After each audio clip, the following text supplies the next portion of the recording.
This video shows how to install Yanhua R7F701401 thumb screw fastened interface board.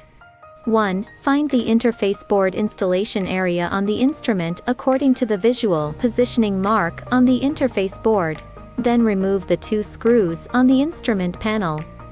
2. Find the correct positioning holes for D1 to D6 on the instrument.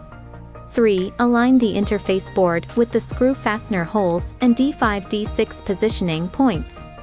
4. Press the interface board down with your left hand, tighten the locking screw with your right hand, the installation done. 5. Confirm again that the interface board D1 to D6 positioning pins are completely aligned with the D1 to D6 positioning holes of the instrument. Yanhua MQB interface board has the advantages of compact size, precise pin positioning, easy installation, pin connection is firm and stable, not easy to loosen, and safer data reading and writing.